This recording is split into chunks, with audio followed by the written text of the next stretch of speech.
जय माताजी मित्रों, आज આપણે બનાવવાનું છે તુરિયાનું શાક। તુરિયાનું શાક બનાવવા માટે આપણે ચાલુ કરી લઈશું અને તેને નાના નાના કટમાં કટ કરી લઈશું। તો મિત્રો જોઈ શકો છો આપણે તુરિયા કટ થઈને તૈયાર થઈ ચૂક્યા છે। મિત્રો તેના માટે આપણે મસાલા લઈ લીધા છે। સૌપ્રથમ મિત્રો આપણે ગેસની ફ્લેમ ચાલુ કરીને તેના ઉપર તેલ મૂકી દઈશું।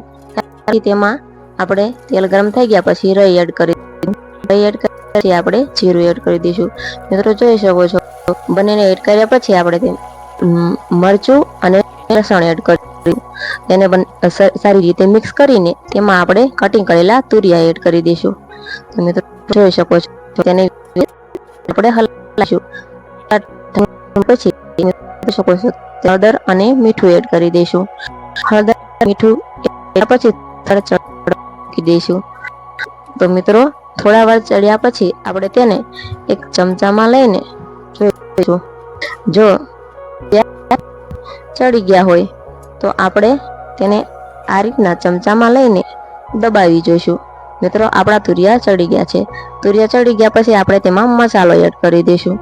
મસાલો એડ કર્યા પછી તેને આપણે મિક્સ કરી લઈશું। તો મિત્રો જોઈ શકો છો મસાલાને આપણે સારી રીતના મિક્સ કરી લીધો છે। તો આપણું તુરિયાનું શાક બનીને તૈયાર થઈ ચૂક્યું છે। તમે મિત્રો જોઈ શકો આ આપણું તુરિયાનું શાક બનીને તૈયાર થઈ ચૂક્યું છે। તો મિત્રો ફરી મળીશું નવા વ્લોગમાં। તમને આ વિડીયો ગમ્યો હોય તો લાઈક કરો, શેર કરો।